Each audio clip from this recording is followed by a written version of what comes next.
So much has changed in tennis and beyond since Serena Williams last faced Maria Sharapova on a tennis court in January 2016. But one thing clearly has not changed.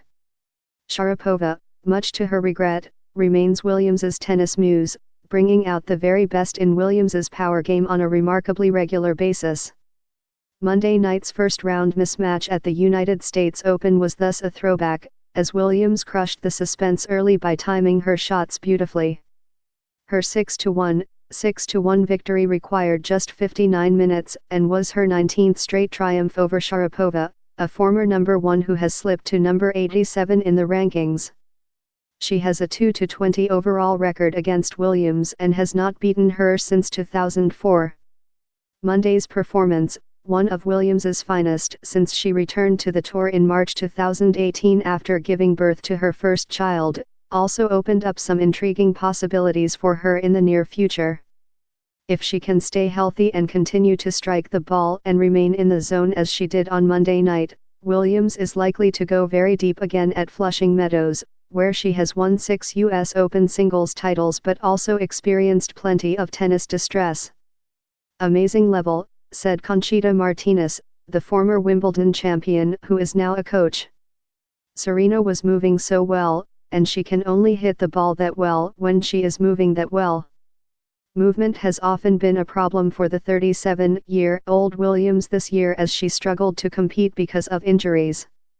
Knee problems severely curtailed her play in the first 5 months of the season, and after reaching the final of the Rogers Cup this month, she retired in the first set against Bianca Andreescu, citing back pain. But she soon resumed training, pronounced herself fit for the Open and went out and proved it from the opening point on Monday night in Arthur Ashe Stadium. Her dominating performance against Sharapova came on the same day that the U.S. Open unveiled a statue honoring Althea Gibson, one of Williams's tennis role models and the first African-American player to win the singles title in this tournament. This was also a day to forget a more recent piece of history. Last year's final against Naomi Osaka was one of the lowest points of Williams's career as clashed with the chair umpire, Carlos Ramos, who called her for 3 code of conduct violations, penalizing her a point and then a game in her straight sets loss. Osaka ended up in tears at the awards ceremony as the crowd booed and jeered the umpiring and the result. But 50 weeks later, there was nothing resembling a meltdown. Williams was greeted with loud applause as she walked into the packed stadium with her headphones and her game face firmly in place. As Williams warmed up, a young woman posed courtside for photographs wearing a t-shirt with the inscription, "I don't cheat to win. I'd rather lose." That was what Williams said to Ramos after he penalized her for receiving illegal coaching after he spotted her coach, Patrick Mouratoglou, making hand signals in the stands.